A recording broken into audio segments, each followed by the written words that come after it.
NDA ప్రభుత్వం స్థాపించి 100 రోజులు పూర్తి చేసుకున్న సందర్భంగా వేదిక పైన ఆసీనులై ఉన్న అనుభవజ్ఞులు,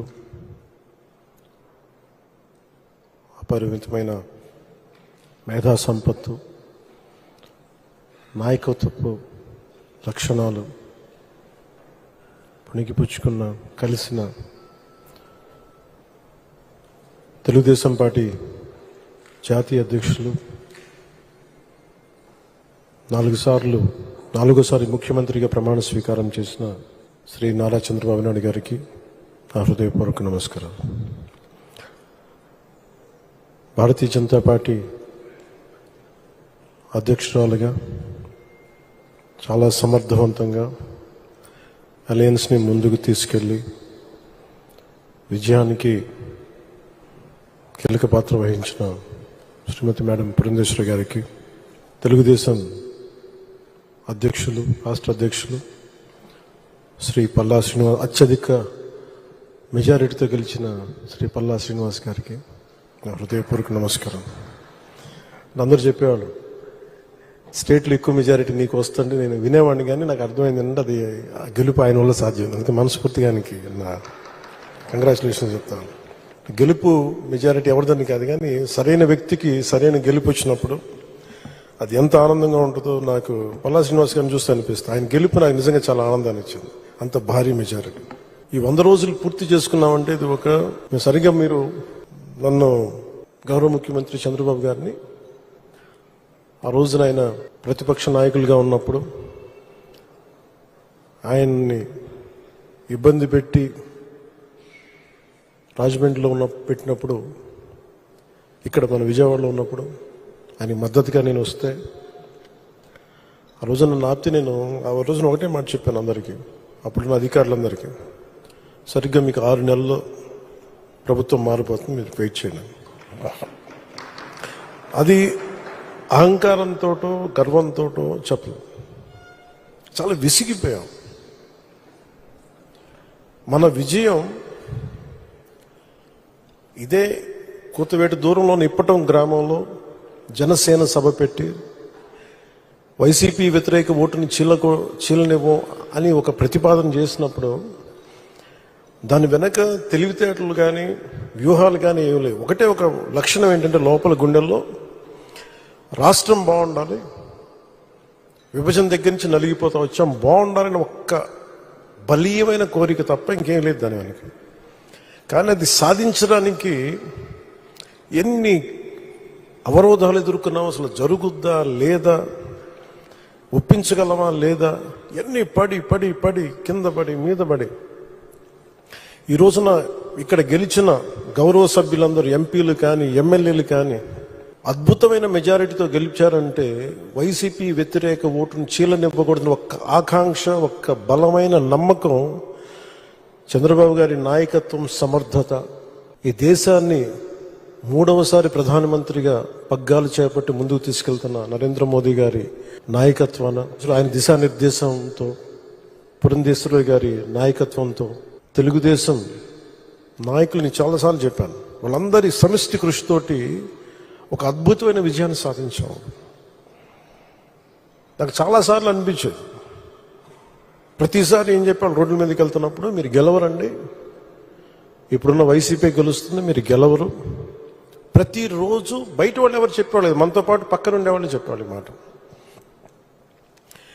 అసలు నమ్మకం ఉన్నది ఎవరికి అంటే, అసలు చెక్కు చెదరని గెలుస్తున్నాం, కొడుతున్నాం, నెగిటివ్ థాటే ఉండకూడదు, 170కి 160 కొట్టాలన్న మొదటి రోజు నుంచి చెప్పింది శ్రీ నారా చంద్రబాబు నాయుడు గారు చెప్పారన్నమాట. మనం అనుకుంటున్నాం, చేస్తున్నాం, చాలా జాగ్రత్తగా ఉంటారు, వ్యూహాలు ఉంటాయి, అన్నీ ఉంటాయి. కానీ ఎక్కడా కూడా ఆయన దగ్గర నుంచి నేను నేర్చుకుంది కించిత్తు అధైర్యం లేదు, భయం లేదు ఆయన దగ్గర. అంటే ఆయనకున్న అపారమైన అనుభవం నేను ప్రత్యక్షంగా చూశాను, జాతీయ స్థాయిలో చూశాను, ఆయన రాజమండ్రిలో ఉన్నప్పుడు చూశాను. అసలు ఈయనకి నేను ఒకటే అనుకున్నాను, లోపల కొంచెం అంటే ఈయనకి ఏమి జరిగినా అసలు భయం అనేది ఏ క్వశ్చన్ లేదు ఈయనకి. అంటే ధైర్యం తప్ప. నాకు చాలా చాలా ఆనందం వేసింది. అంటే ఒక వ్యక్తి ఎన్ని ఒడిదుడుకులు ఎదుర్కొన్నా, నిస్సత్తువతో అయిపోయినా, కుటుంబ సభ్యుల్ని కించపరిచినా, ఎన్ని రకాలుగా ఎన్ని అవమానాలకు గురి చేసినా, క్యాబినెట్లో తీసుకున్న నిర్ణయాలకి ఆయన్ని బలి చేసి ఆయన లోపల పెట్టి ఎవరో అధికారులు చేసిన దానికి దానిపైన చెలవులు పలువులు కల్పించి ఆయన పెట్టి ఆయన ఇబ్బంది పెడితే ఆ రోజు నేను కలిసినప్పుడు అనిపించింది అసలు ఆయన గుండెల్లో చెక్కు చెదరలేదు ఆయనకి. అని ఒకటే ఒక మాట అన్నారు, this is way of life, politics ఇది ఇట్లాగే ఉంటుంది, మనం భరిస్తాం ముందుకెళ్ళడం. నాకు అనిపించింది నేను ఆయన అలాంటి వ్యక్తి పక్కన ఉండి అడ్మినిస్ట్రేషన్ ఒకటి నేర్చుకోవడం, కష్ట సమయంలో అసలు ఎలా ఆయన్ని చూసి నేర్చుకోవాలి. ఒడిదుడుకులు, పొలిటికల్ ప్రాసెస్ ఒడిదుడుకులు ఉంటుంది, వ్యక్తిగతమైన దాడుల దగ్గర నుంచి కుటుంబ పరంగా అన్ని రకాలుగా. కానీ అట్లా తట్టుకొని అసలు ఎవరన్నా ఊహించలేం కదా. ఒక 53 రోజులు ఆయన్ని పెట్టి అలా ఉంచితే నన్ను షూటింగ్లు చేయమంటే నేను చేయలేకపోయావాడిని. తప్పు సంకేతాలు వెళ్ళిపోతాయని నేను డేట్స్ ఇచ్చినా కూడా నేను ఆపేస్తాను ఆ రోజు. ఎందుకంటే ఆయన అంత సఫర్ అవుతా అని ఉంటే నేను బయటికి వెళ్ళి షూటింగ్ చేయడం కూడా నాకు ఇబ్బంది అనిపించేస్తుంది. నా ప్రొడ్యూసర్ చెప్పాను, 2 చేతులు క్షమించమని చెప్పాను ఆ రోజున. తప్పట్లేదు, నాకు రాష్ట్ర ప్రజల కోసం మారాలి ప్రభుత్వం, అందుకని చేస్తాను, దయచేసి మీరు అర్థం చేసుకోండి అని. అంత నేను చేయగలిగానంటే ఆయన తట్టుకున్న విధానం నన్ను కూడా ఎంతో కొంత ఒక చేయూతనిచ్చేలా చేసింది.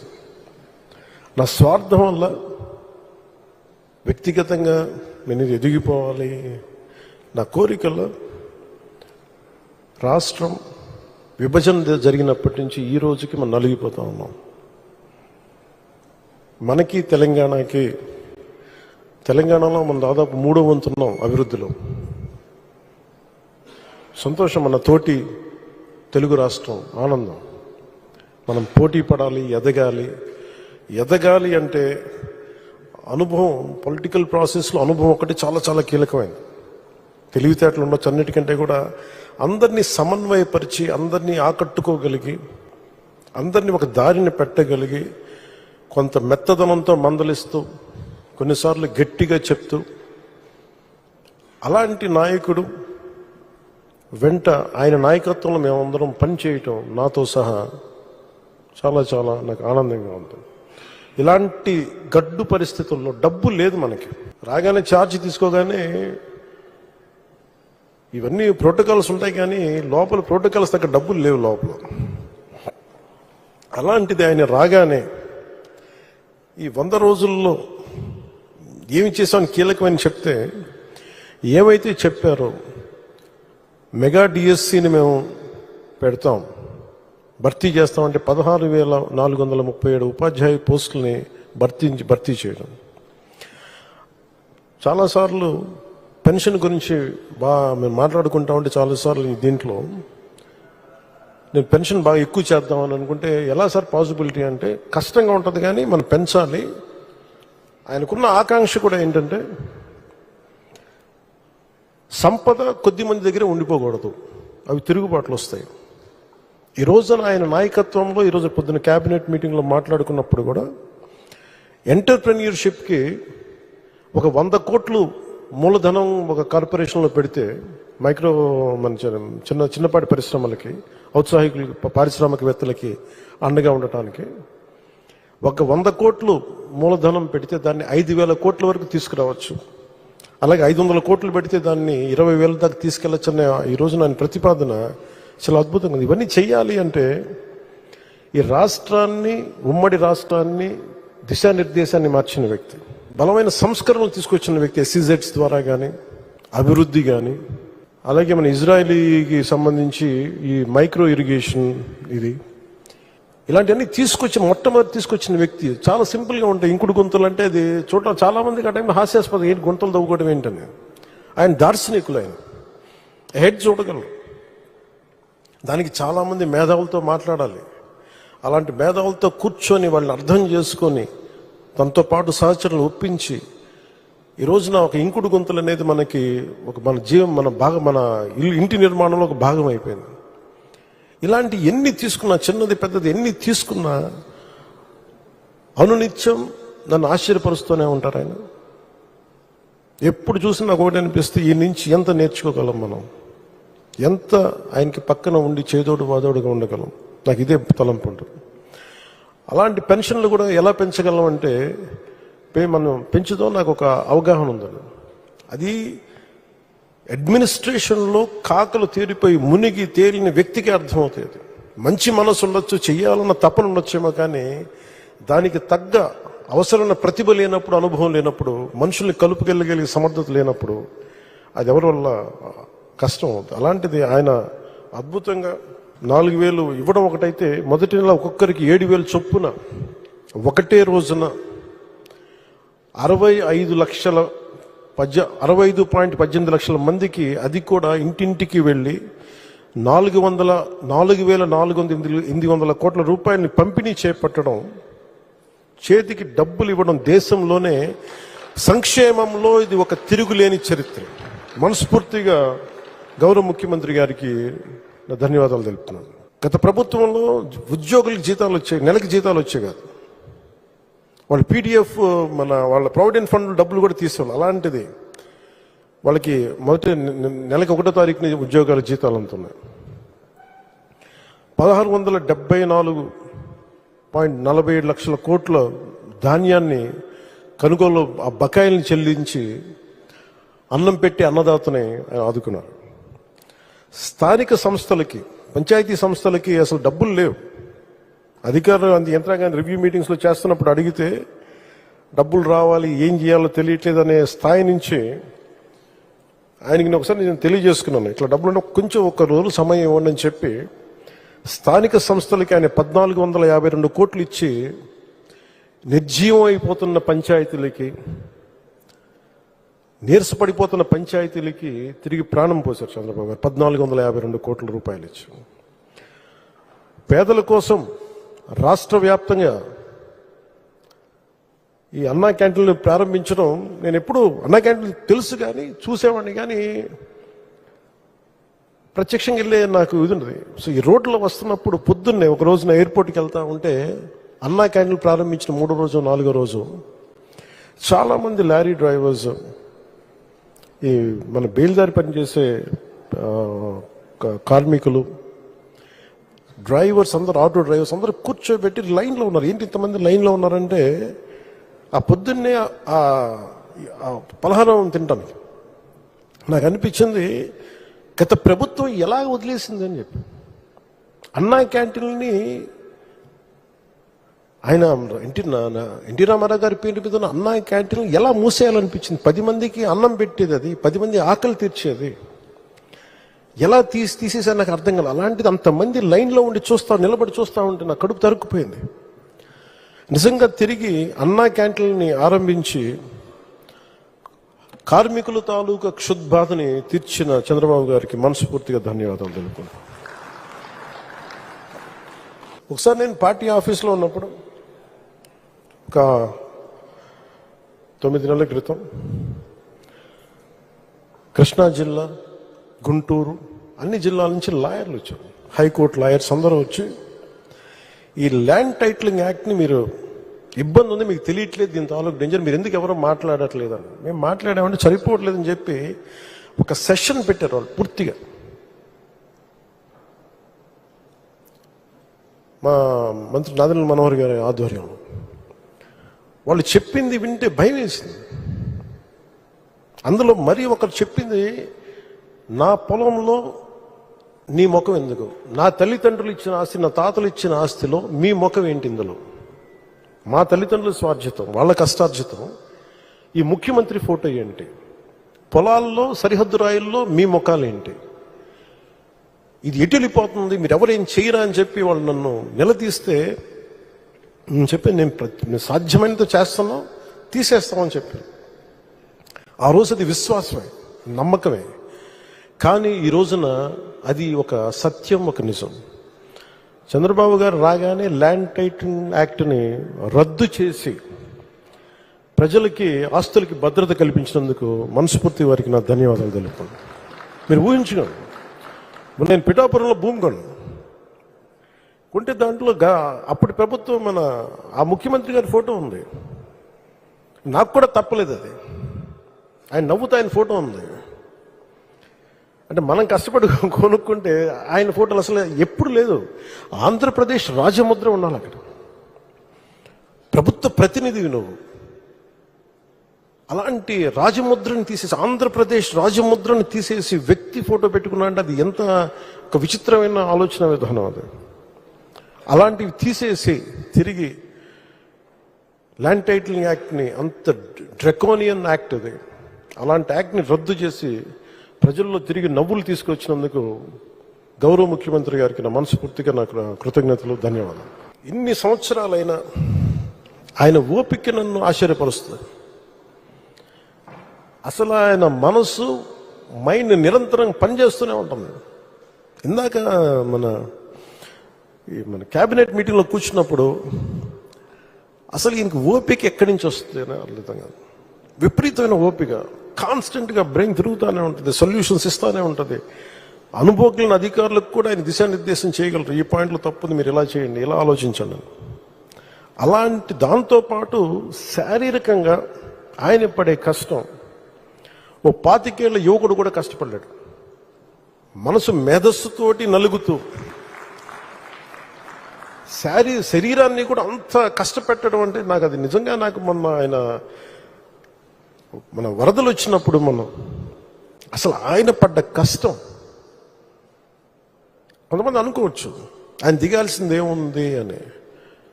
ఆయన నడిచి చూపిస్తున్నారు.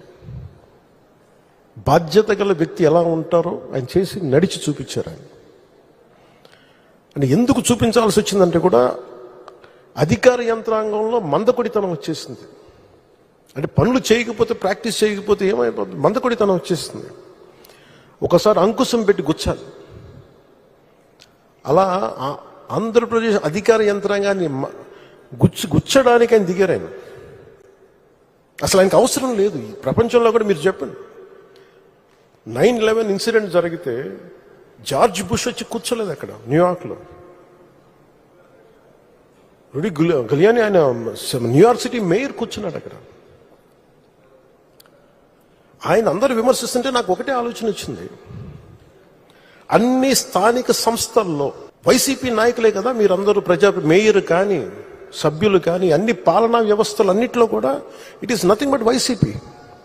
70% పంచాయతీల్లో వాళ్ళే, అన్ని స్థానిక నగర పంచాయతీల్లో మనకి అన్ని నగరపాలికలు అన్ని సంస్థలు కూడా వాళ్ళే. అసలు విజయవాడలో ఉన్న మేయర్ ఏమైపోయాడు, ఫస్ట్ సిటిజన్ అంటాం, మొదటి ప్రథమ పౌరుడు అంటాం కదా విజయవాడకి. వాళ్ళకి బాధ్యత లేదా? వైసీపీకి బాధ్యత లేదా? ఎంతసేపు ఆయన విమర్శించడమేనా? నాకు అనిపించింది అసలు పంచాయతీలు కానీ స్థానిక సంస్థల్లో ఉండే వైసీపీ సభ్యులు కానీ ఏమైపోయారు? కష్టాలు వచ్చినప్పుడు అందరం కలిసి కట్టుగా ఉండాలి, కానీ తర్వాత కొట్టుకుందాం. ప్రజలు కష్టాలు ఉన్నప్పుడు అప్పుడే మాట పెట్టుకుంటాం. వాళ్ళకి అన్నం పెడతామా, ఆదుకుంటామా, లేదంటే వాళ్ళని కూర్చోబెట్టి తిడతామా పక్కన సహాయపడేవాళ్ళని. బురదలోకి దిగి, నీళ్ళల్లోకి దిగి ఆయన ఒకవైపు నడుస్తూ ఉంటే ఆయన అభినందించాల్సింది పోయి ఆయనకి పక్కన మనం కూర్చోబెట్టి ఒక మాట అనుకుని ఉంటే చాలు చేసే వ్యక్తిని. ఆ రోజున ఆయన పడ్డ కష్టం నాకు నిజంగా నాకు గుండె చెమర్చింది. మీరు ఆ రోజు ఇచ్చింది, వరదలు ఇచ్చింది, గౌరవ ముఖ్యమంత్రి గారు చెప్తాం, మీరు చాలా వరదలు ఉన్న ప్రజలే కాదు సార్, మీరు ఒక అధినేత ఎలా ఉండాలి, ఒక ప్రభుత్వాన్ని నడిపే అధినేత ఎలా ఉండాలి మీరు దేశానికి చూపించారు చంద్రబాబు గారు. మనస్ఫూర్తిగా ఇన్స్పైర్డ్ అస్. మీకు మాటలు పట్టడం కొత్త కాదు, కానీ మీరు చేసే మంచి పనుల్ని, మీరు చేసే ఈ కష్టాన్ని మేము అందరం గుర్తించి మేము మీతో అండగా ఉంటాం. అలాగే నేను ఈ 100 రోజుల్లో కూడా కీలకమైన ఆంధ్రప్రదేశ్లో పంచాయతీరాజ్ సంబంధించి గ్రామీణాభివృద్ధి శాఖ సాధించిన పురోగతి మీకు నేను తెలియజేసుకుంటాను. 3 అంచెల స్థానిక సంస్థలకు నేరుగా 23-24 సంవత్సరానికి 15వ ఫైనాన్స్ కమిషన్ గ్రాంట్లు 2వ విడత దాని రూపు కింద 998.62 కోట్లు విడుదలయ్యాయి. అదనంగా 24-25 ఆర్థిక సంవత్సరానికి ఒక 10 రోజుల క్రితమే తుఫాను ఆ సమయంలో 1076 కోట్ల ప్రతిపాదనలు సమర్పించబడ్డాయి. ఇందాక వస్తుంటేనే మెసేజ్ వచ్చింది, అది కూడా ఆమోదం పొందింది, ఈరోజు శాంక్షన్ కూడా అయింది. ఎందుకంటే మన గౌరవ సభ్యులందరూ మాట్లాడుతూ మనకి పంచాయతీలకు ఉంది అంటే, మీకు పంచాయతీ రాజ్ శాఖ తరఫున మీకు మాటిస్తున్నాం, నిధులు మెల్లిమెల్లిగా రావడం స్టార్ట్ అయింది. చంద్రబాబు గారు ప్రతిసార్లు ఢిల్లీ వెళ్ళి మాట్లాడి ఆయన నాయకత్వ ప్రతిభతోటి నరేంద్ర మోదీ గారి ఆశీస్సులతోటి ఆంధ్రప్రదేశ్ మెల్లిమెల్లిగా కోలుకోవడానికి ఆసరా ఉంది. దాంట్లో భాగంగానే ఈ రోజున పంచాయతీల్లో నిధులకి వస్తున్నాయి. గుంటల దగ్గర నుంచి రోడ్లు, కనెక్టింగ్ రోడ్స్, లేదంటే వాటర్, ఇవన్నీ కూడా మీకు చేయడానికి ముందుకు తీసుకెళ్తా ఉన్నాం. అలాగే మేజర్గా మనం చేసింది పంచాయతీలు, మీరు గుర్తుపెట్టుకోవాల్సిన 70% పంచాయతీలు వైసీపీపై గెలిచిన పంచాయతీలు. అందులో ఎన్నికలు జరగలేదనుకున్నది వేరే విషయం. కానీ ఆ పంచాయతీలకు కూడా ఎన్డీఏ, చంద్రబాబు గారి నాయకత్వంలో ఎన్డీఏ కూటమి ప్రభుత్వం తన మనాని భేదం చూడదు. మన పార్టీ తన పార్టీ అని చూడదు. అందరికీ సమానంగా మేము చూస్తామని, డబ్బులు కల్పిస్తామని అంటానికి చిన్న నిదర్శనమే స్వాతంత్ర దినోత్సవం మరియు గణతంత్ర దినోత్సవ వేడుకల కోసం గ్రామ పంచాయతీల వ్యయ పరిమితిని 5,000 జనాభా వరకు ఉన్న గ్రామ పంచాయతీలకు 10,000 రూపాయలు, 10,000 రూపాయల కంటే ఎక్కువ జనాభా ఉన్న వారికి 25,000 రూపాయలు పెంచడం అయింది. అలాగే రాష్ట్ర వ్యాప్తంగా ఉన్న మొత్తం 13,326 గ్రామ పంచాయతీల్లో 23 ఆగస్టు 24న గ్రామ సభలు నిర్వహించి తిరిగి పంచాయతీలకి పునర్జీవనం కల్పించడం. ఈ గ్రామ సభలో సుమారు 1 కోటి మంది పైగా గ్రామస్తులు పాల్గొని ఒకటే రోజు 13,326 గ్రామ సభలు నిర్వహించడం ఆంధ్రప్రదేశ్ పంచాయతీరాజ్ మరి గ్రామీణాభివృద్ధి శాఖ అది ఒక బలమైన ప్రపంచ రికార్డుని సాధించింది. అంటే ఇది ఏంటంటే రికార్డ్స్ కాదు, కానీ ఇది ఏంటంటే ఒక కష్టసాధ్యమైంది. అన్నిసార్లు 13,326 పంచాయతీలకు నిధులు ఇవ్వని ప్రభుత్వం గత కాలంలో. మన నిధులు ఇవ్వడం కాదు, ఒకేసారి అందరినీ ఏకతాటిపైన తీసుకొచ్చి అధికార యంత్రాంగం మొత్తం కదిలింది. చంద్రబాబు గారి నాయకత్వం వాళ్ళందరూ కదిలి ఈ రోజున ఇది సాధించగలిగాం.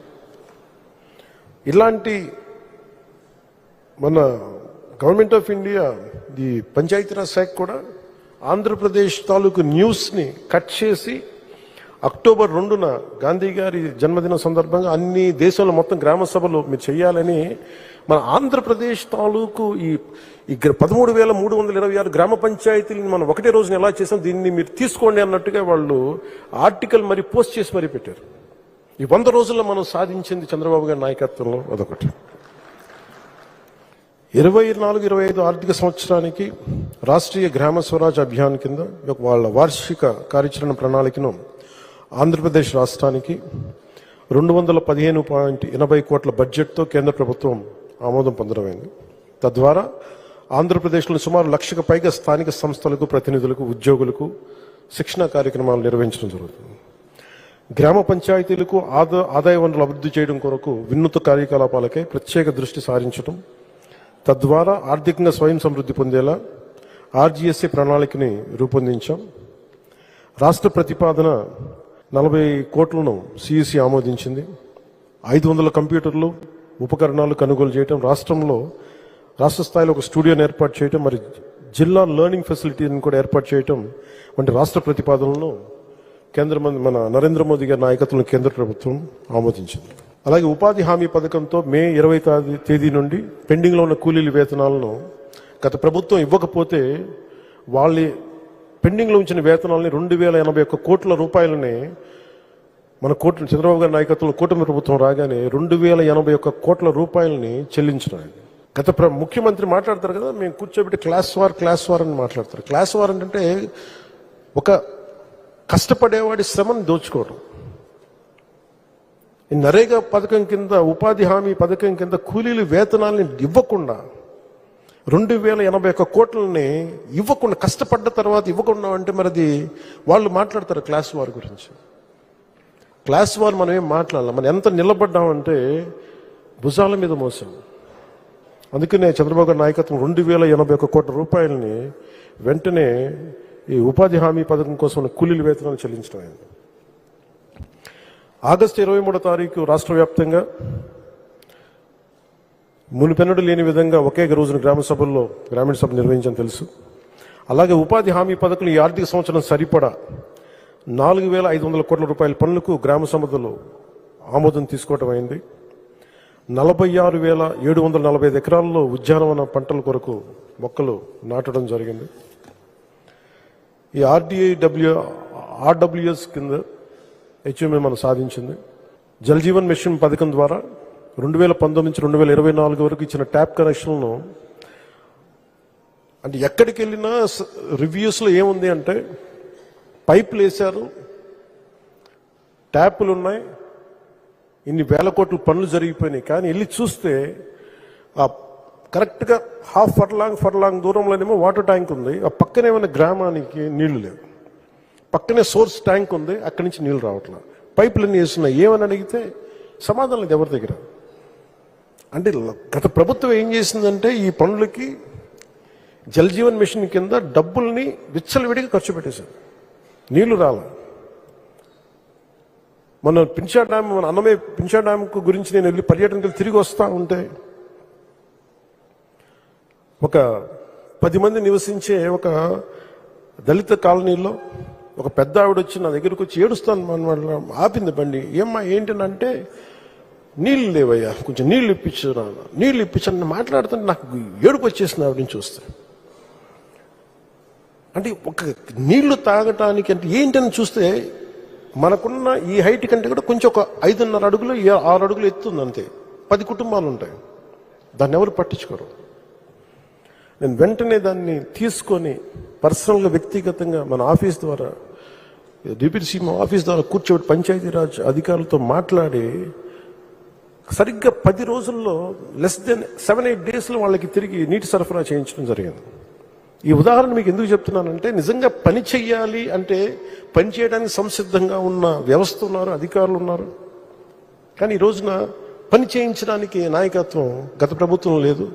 మన ఎన్డీఏ ప్రభుత్వం జల్ జీవన్ మిషన్ని దేశంలోనే చాలా అత్యంత ప్రభావితంగా ఏ ఉద్దేశంతో అయితే ఇవ్వబడిందో ఆ ఉద్దేశాన్ని నరేంద్ర మోదీ గారి నాయకత్వం దేనికైతే ప్రవేశపెట్టారు సంపూర్ణంగా దాన్ని సాధిస్తాం చంద్రబాబు గారి నాయకత్వంలో. అలాగే పల్స్ సర్వే నిర్వహించాం.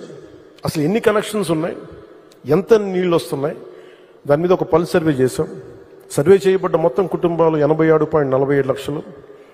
ట్యాప్ కనెక్షన్ ఉన్న కుటుంబాలు 53.80 లక్షలు. ట్యాప్ కనెక్షన్ లేని కుటుంబాలు 28.66 లక్షలు. ఇవన్నీ కూర్చోబెట్టి అసలు ఏ పనులు పనిచేస్తామని చెప్పి టోటల్గా కొత్త యాప్ని ఒకటి డిజైన్ చేశాం. అలాగే జల్ జీవన్ మిషన్ దాని తాలూకు స్ఫూర్తి ఏంటంటే అసలు నీటికి ఇబ్బంది పడకూడదు, తాగునీటికి ఇబ్బంది పడకూడదు. దాన్ని సంపూర్ణంగా తీసుకెళ్తాం. సత్యసాయి తాగునీటి ప్రాజెక్టు కోసం సత్యసాయి జిల్లాలో అనంతపురం మరి సత్యసాయి జిల్లాలో 1325 గ్రామాలకి ఈ పథకం ద్వారా 16.22 లక్షల ప్రజలకి తాగునీరు అందించబడుతుంది. కానీ 8 నెలలుగా అక్కడ పనిచేసే కార్మికులకి జీతభత్యాలు లేవు. ప్రభుత్వం ఏర్పడిన వెంటనే వాళ్ళకి జీతభత్యాలు అయితే వాళ్ళు గత ప్రభుత్వం 8 నెలలుగా ఇవ్వలేదు.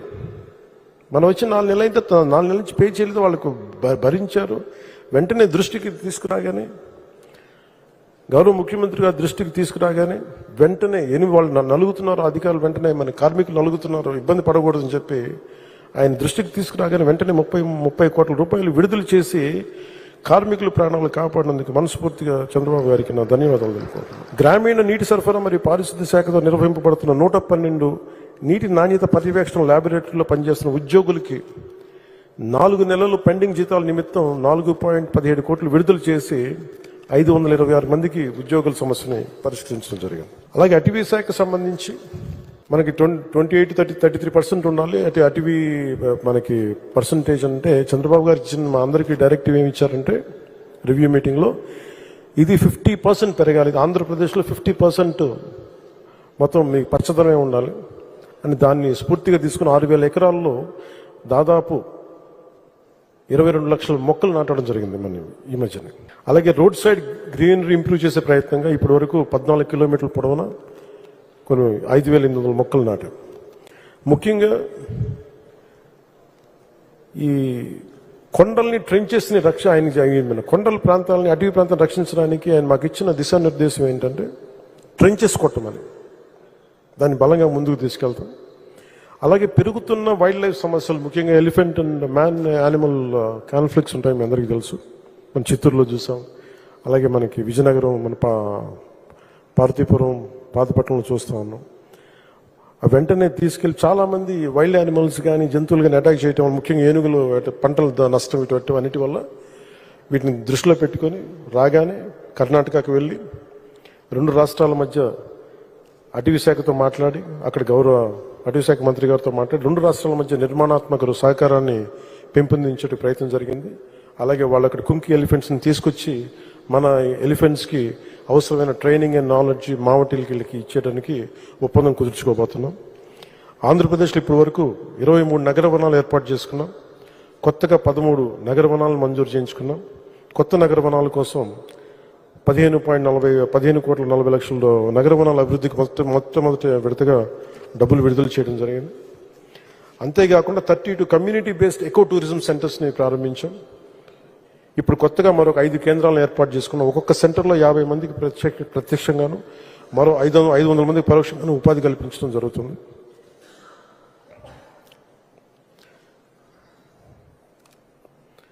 అలాగే వరదలకు సంబంధించి 403 ప్రభావిత గ్రామ పంచాయతీలో క్షేత్రస్థాయి కార్యదర్శులకు నీటి క్లోరినేషన్, సురక్షిత మంచినీరు, పారిశుద్ధ్య చర్యలు చేయాలని చెప్పి PR1 యాప్ ద్వారా ఆన్లైనింగ్ మానిటర్ చేయడం జరిగింది.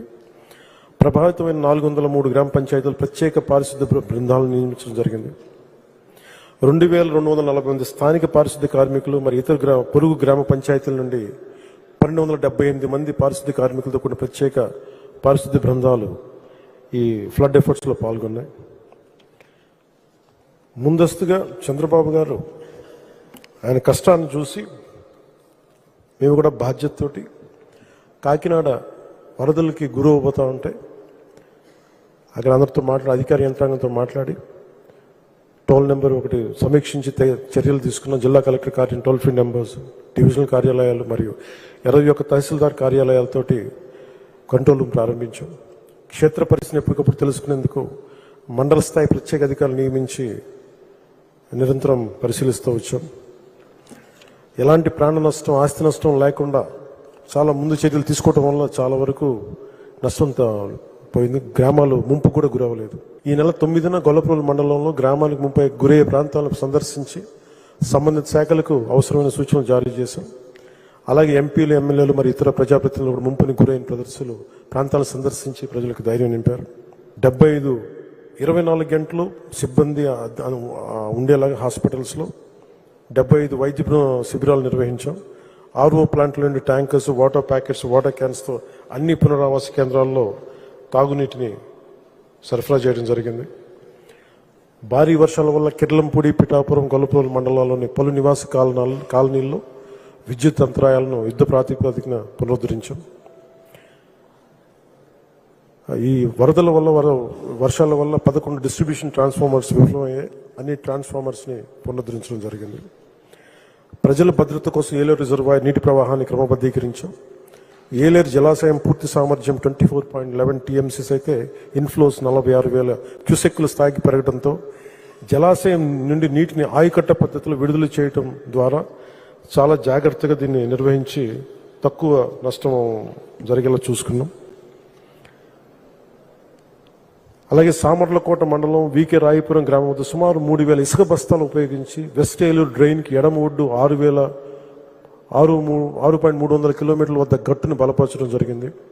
3,000 ఇసుక బస్తాలు, క్యాజురినా బల్లీలను ఉపయోగించి బిక్కవోలు డ్రైన్ నుండి కుడి ఒడ్డుకు చీడికి వద్ద బండ్ పాయింట్ని బలోపేతం చేశాం. AP state disaster management authority హెచ్చరిక అందిన వెంటనే కాకినాడ జిల్లాలోని 21 మండలాల్లో మొత్తం 60 పునరావాస కేంద్రాలను గుర్తించాం. 6 మండలాల్లో పునరావాస కేంద్రాలను ప్రారంభించి బాధిత కుటుంబాలకి వసతి కల్పించేందుకు అవసరం ఏర్పాట్లు చేశాం. 9వ తేదీ రాత్రి 5,000 మందికి భోజనం అందించాం. 15వ తేదీన ఉదయం 5,000 మందికి అల్పాహారం, 8,000 మందికి మధ్యాహ్నం, 10,000 మందికి రాత్రి భోజనం అందించాం. గర్భిణీల్ని, బాలింతల్ని సురక్షిత ప్రాంతాలకు తరలించి పౌష్టికాహారం అందించాం. కిర్లంపూడి మండలం వీరవరం గ్రామంలో 15 మంది 20 మంది సభ్యులతోటి SDRF బృందం సహాయక చర్యల కోసం మోహరించి ప్రజల తరలింపు కార్యక్రమం నిర్వహించాం. పిఠాపురం మండలం రాపర్తి గ్రామం, కిర్లంపూడి మండలం రాజుపాలెం గ్రామాలు 15 నుండి 20 మంది సభ్యులతో కూడిన 2 SDRF బృందాలను రక్షణ సహాయక చర్యలు నిర్వహించాయి. మొత్తం 120 మంది ఆర్మీ సభ్యుల సహాయ చర్యల కోసం కాకినాడ జిల్లాకు వచ్చి కాకినాడలోని APSPలో బస్ చేసి పెద్దాపురం మండలం మార్లో గ్రామంతో పాటు ఇతర నివాస ప్రాంతాలకి సహాయాలు అందించారు. పౌర సరఫరాల శాఖ ద్వారా నిత్యావసరాలు వస్తువులు కిట్లు సంసిద్ధం చేశాం. 5,000 నిత్యావసర వస్తువుల కిట్లు సిద్ధంగా ఉంచబడ్డం, పంపిణీ చేశాం. ప్రతి కిట్లో 25 కేజీలు బియ్యం, కేజీ కందిపప్పు, కేజీ పంచదార, లీటర్ పామాలివ్ ఆయిల్, కేజీ ఉల్లిపాయలు, బంగాళదుంపలు కేజీ, ఇవన్నీ ఇవ్వడం జరిగింది. ఇలాంటి కష్ట సమయంలో కూడా చంద్రబాబు గారు కష్టపడడం చూసి మా వంతు కృషిగా నేను కూడా 6 కోట్ల రూపాయలని 2 రాష్ట్రాలకి ఇవ్వడం జరిగింది. అంటే మాట్లాడితే 1 కోటి రూపాయలు అనౌన్స్ చేసి ఈ రోజుకి 1 కోటి రూపాయలు ఎక్కడుందో తెలియదండి. మనం మాటలు చెప్పలేదు, నిలబడ్డాం. అలాగే మేము ఒక క్యాంపెయిన్ స్టార్ట్ చేసాం. ఈ వరదల ఈ సమయంలో దాతలందరూ ముందుకు రండి, సీఎం రిలీఫ్ ఫండ్కి ఇమ్మంటే చిన్నపిల్లల స్కూల్ విద్యార్థుల దగ్గర నుంచి ఒక రోజు కూలి పని చేసుకునే ఒక కూలి 600 రూపాయలు సంపాదించే ఒక కూలీ సోదరుడు వరకు పెద్ద పెద్ద వ్యాపారవేత్తలు, పారిశ్రామికవేత్తలు అందరూ కూడా ముందొచ్చి ఈ రోజున ఆంధ్రప్రదేశ్కి అండగా ఉన్నందుకు ప్రతి ఒక్కరికి చంద్రబాబు గారి మన సీఎం రిలీఫ్ ఫండ్కి అందరూ చాలా భారీగా విరాళాలు ఇచ్చినందుకు మీ అందరికీ నా హృదయపూర్వక ధన్యవాదాలు, దాతలందరికీ నా హృదయపూర్వక ధన్యవాదాలు తెలుపుకుంటా ఉన్నాను. నాకు ఈ అవకాశాన్ని ఇచ్చిన చంద్రబాబు గారి నాయకత్వం కింద పనిచేసే ఈ అరుదైన అవకాశం కొన్ని కోట్లాది మంది ప్రజలకి భవిష్యత్తు తీర్చిదిద్దేలా, ఆయన ఎప్పుడు ఒక దశాబ్దం ముందు ఉంటుంది, తక్కువలో తక్కువ. అలాంటిది ఆయన 2047కి ఆంధ్రప్రదేశ్ ఎలా ఉండాలి, నెంబర్ 1 రాష్ట్రంగా ఉండాలి, తెలుగు ప్రజలు గర్వించే రాష్ట్రంగా ఉండాలి, అటు తెలంగాణ కూడా బాగుండాలి, ఆంధ్రప్రదేశ్ విభజన దగ్గర నుంచి వచ్చిన నష్టాన్ని తిరిగి కోలుకొని నెంబర్ 1 రాష్ట్రంగా ఎదగాలి. ఆయన ఆకాంక్షలు, ఆయన ఆశయాలతోటి మేమందరం ఆయన కలిసి ఉంటాం, ఆయన వెంబడే పనిచేస్తాం. ముఖ్యంగా ప్రధానమంత్రి శ్రీ నరేంద్ర మోదీ గారికి ఈ కూటమిని ముందుండి ఇంత అద్భుతమైన విజయం సాధించిన తర్వాత ఆంధ్రప్రదేశ్ ప్రజలకి అండగా ఉన్నందుకు ప్రత్యేకించి నరేంద్ర మోదీ గారికి నా ప్రత్యేక ధన్యవాదాలు వారి చేతులెత్తి నేను నమస్కరిస్తున్నాను. అలాగే మనకి ఆ రోజున చాలాసార్లు చెప్పాను, తెలుగుదేశం పార్టీ నాయకులకి, అన్ని పార్టీలు చెప్పాను, మా పార్టీ వరకు చెప్పాను. మన ఎవరు వేరు కాదు, విభిన్నమైన పార్టీల నుంచి ఉండొచ్చు, కానీ మనందరిది ఒకటే ఆశయం, రాష్ట్రం చాలా అద్భుతంగా ఉండాలి, చంద్రబాబు గారి నాయకత్వంలో బలమైన అభివృద్ధి సాధించాలి. మనకి ఒక తల్లికి పుట్టిన 2 పిల్లలే ఒకలా ఉండరు. అలాంటిది 3 విభిన్నమైన పార్టీలు, కానీ ఆత్మ ఒకటే. So Bharatiya Janata party, Telugu Desam party, Janasena 3 వేరుగా కనిపించచ్చేమో కానీ వాళ్ళ గుండె లోపల మోగేది ఒకటే గుండె చప్పుడు. జై హింద్.